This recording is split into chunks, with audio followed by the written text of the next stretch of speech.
I'm reading the book of Leviticus in the Bible. It is a place where there are lots of rules and regulations on how to live. It is basically after the Israelites had left Egypt, they were governed by laws, Egyptian laws, and when God took them out of there, they basically had no idea what to do with themselves, and God gave them these rules of how they should live as His holy people. So the chapter that I'm at, Leviticus 25, has some complicated rules about land ownership that honestly confused my brain so much, and I had to ask God to explain the meaning of it. And if you read the chapter, God revealed to me that these rules were given for a couple of reasons. So number one is to understand that the land and its resources did not truly belong to anyone. And at the end of the stipulated period, that is 50 years, or the year of Jubilee in the Bible, and at the end of our life for us, everything would go back to the original owner, which means that we are stewards or managers of everything that we have or we think that we own, right? But nothing truly belongs to us. Everything is His, God's. And we need to remember that someday we leave all of these possessions behind and go to God with nothing. I found that very interesting because just to think about the fact that nothing really belongs to me and I am just a steward or a manager of His property, of my children, of my home, of my money, right? It's not really mine. None of this is really mine, and we are just called to be stewards or managers of this stuff while we are here.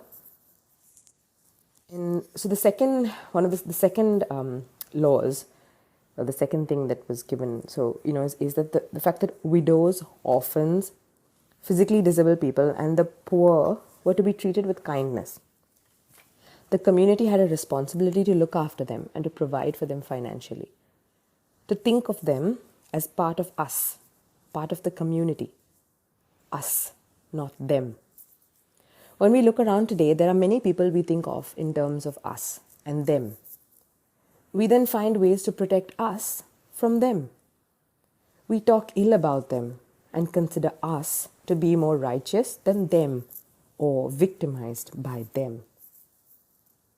If you think about people in your life who you consider to be them, like just bring, I'm sure that there'll be examples that come to your brain. But we need to remember that there is no us and them. There is only us. We are all one people, one community, one species, for goodness sake. And the clearer we can see that, the kinder we will be to each other. The more welcoming and loving and caring we will be as a community. As someone said on the radio the other day, we are not fighting people, we are fighting prejudice, or what I like to call social conditioning. This whole us and them stems from different ways of thinking.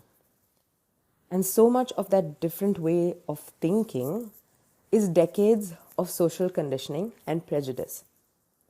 But prejudice can be shifted. How? By awareness and kindness.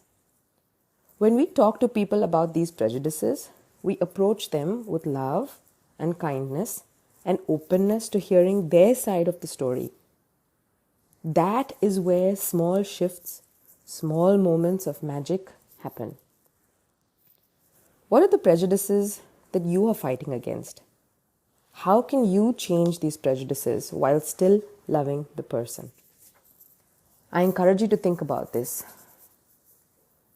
and pray about it. Have a wonderful week ahead. God bless you, and please share this podcast if you like it. Bye.